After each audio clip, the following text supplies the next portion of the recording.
Hi, this is James. I am the unofficial mayor of Cowboy Country. Welcome to the channel. I'm so glad you are here. Today we're going to talk about something a little bit different. I don't know how this happened. Well, actually, I do. When I was a student, granted, I was a non-traditional student, but when I was a student, that's when they started the South Side renovation of what we now know as Boone Pickens Stadium. Heck, I was happy just to see when they sandblasted the metal and painted it tan and it wasn't rusted and ugly looking. But they did the south side first, and then they did the north side, and then they bowled in the west end zone. And somewhere in my pictures and everything, I actually have some footage of because they had to dig. I mean, all the weight room and a whole bunch in the giant meeting room. And there's a lot of stuff in the basement of the west end zone, the locker room, stuff like that. I've got pictures of that stuff somewhere on one of my old cell phones. I have pictures.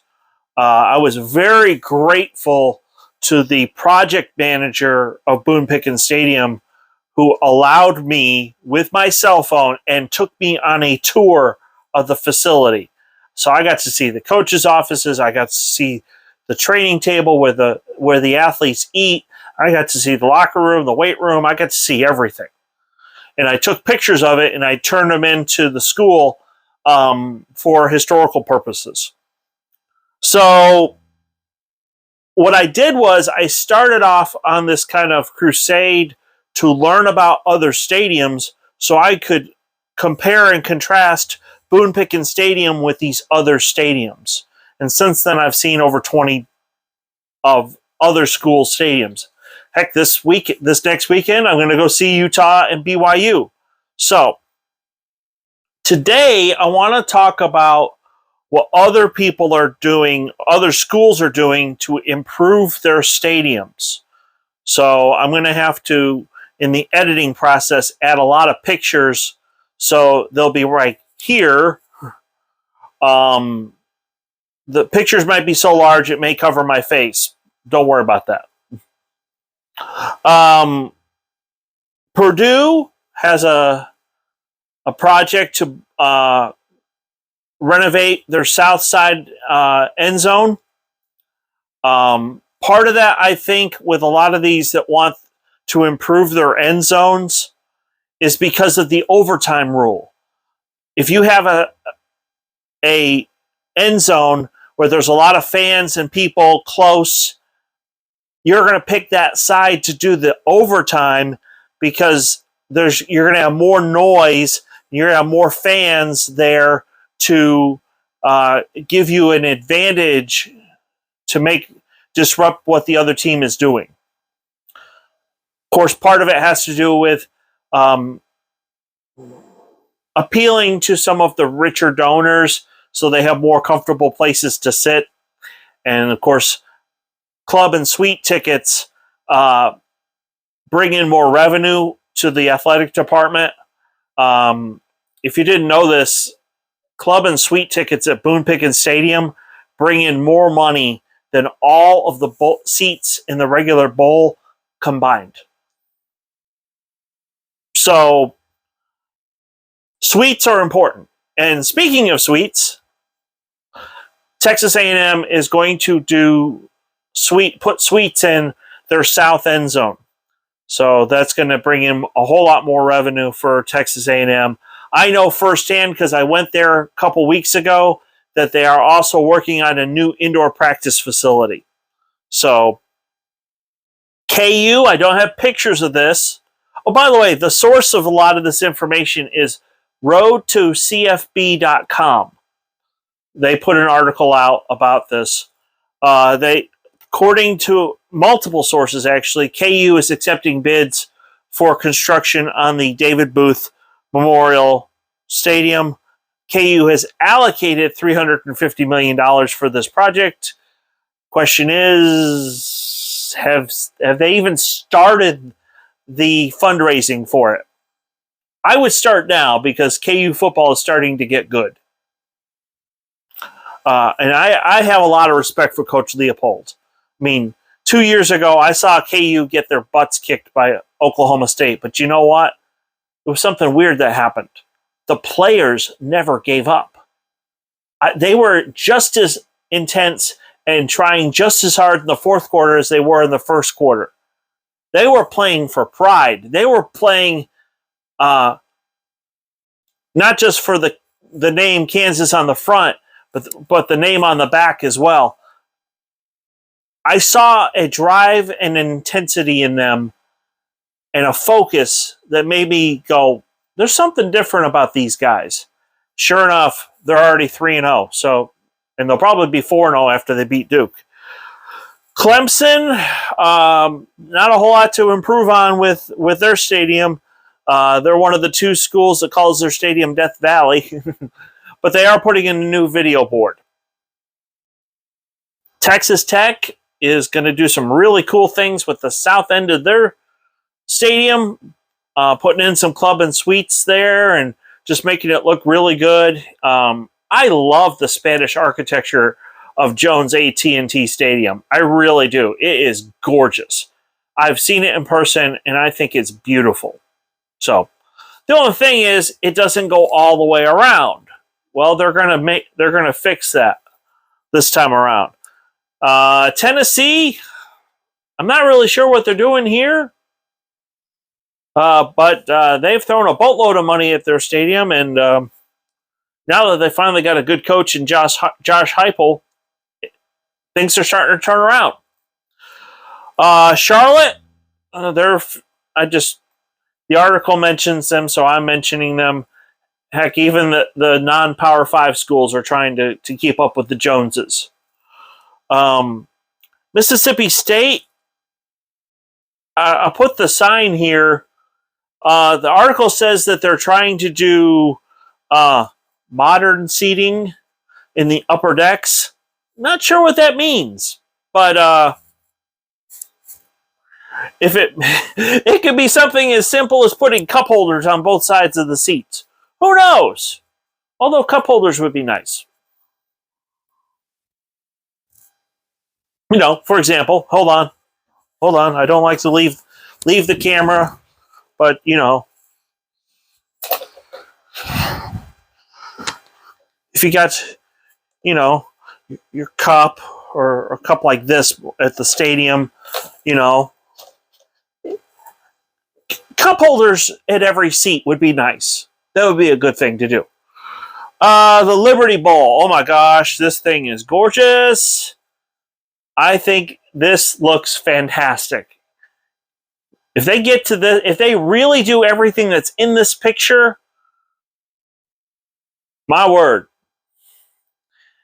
If the Big 12 can't get the four corner schools in Arizona, Arizona State, Utah, and Colorado, they should really consider Memphis. Georgia. It was kind of weird. What I did is I took the pictures and then I went back and was like trying to remember which school is for what. And I got to this picture and I was like, what school is that? And then I was like, oh yeah, Georgia. New tower on Sanford Stadium. Apparently they're going to put in new club seats in the 200 section and new bathrooms in the 300 section. So that's good. It's kind of embarrassing. You know, I'm 49. I'll be 50 next year. When I go on road trips, I make sure that I know where the clean bathrooms are. So I'm getting older. SMU. Another school that if the four corner schools don't come aboard, that I would consider, not just because they're in the state of Texas and having another school in the Dallas-Fort Worth area would help solidify recruiting. I mean, literally, like every time you go to play TCU, it's a recruiting trip for Oklahoma State. So why not do that for SMU as well? But the pictures here are gorgeous. What they're trying to do with this end zone. It's weird though that Gerald Ford Stadium is not named after a president. It's named after another alumni of SMU who just happens to have the name Gerald Ford. Liberty's going to do some stuff with their stadium. To be honest, I'm only throwing in Liberty's in this video because that's the school I'm doing my doctorate with. So I won't wear OU stuff. I won't wear Texas stuff. I won't wear, I did tell a Texas fan, if you'll pay for my doctorate and give me a stipend, I'll become a Longhorn fan. Nobody took me up on that offer. So, besides that, I love this shade of orange much, much better. But seriously, Liberty is an up-and-coming non-Power 5 team. It would not shock me at all if within the next 10 years down the road that Liberty actually became an ACC school. It wouldn't shock me in the least. They are growing rapidly. They have mastered the whole art of online students. I'm one of them. USF. Oh my gosh, this stadium is gorgeous. Yeah, I understand, the whole allure of playing in a professional stadium, but there's something to be said about having your own stadium. And if it looks like this, USF should be a consideration for the Big 12 too. Of course, it'd be a nice rivalry with them and UCF, but still, this is beautiful. I'm looking over there as if the stadium was there, but it's there. Hawaii. Their stadium was so old and so bad. And of course, they're an island. They're right by the ocean. A lot of the frame and stuff got rusted out because of the salt water, because of the ocean. I mean, they're literally, I think, playing in a glorified high school stadium right now. The new one is being built. That looks really good. It kind of reminds me of a professional soccer stadium. But good for them. And last but not least, Oregon State. Reser Stadium. They literally tore down one side and are rebuilding it. But that's not the important part. The important part is the second picture I'm going to put up here. That is the wellness center that's going to be attached to Reser Stadium. The reason I say that's important is because Robert Allen mentioned it briefly one time on his show, that the one thing that Oklahoma State needs, and if you've been on campus recently, you know that the new power plant is finished. Well, where the old power plant is where I think they should put a wellness center. And the reason we need a wellness center is because right now, and this is a very practical thing, we want to take care of our student athletes. Right now, if they have to have a surgery, they have to go to Tulsa, they have to go to Oklahoma City. Mainly Tulsa. If we put a modern wellness center across the street, across from the West End Zone, where the old power plant is, it would probably look something similar to this. It just wouldn't be attached to the stadium. It wouldn't be attached to our football stadium. Oregon State is literally putting their wellness center attached to Reser Stadium. Oklahoma State needs a wellness center. We need to be able to have a place where literally the doctor comes in, the athlete stays in place, they do the surgery, whether it's an ACL tear or an MCL tear or whatever. They do the surgery here.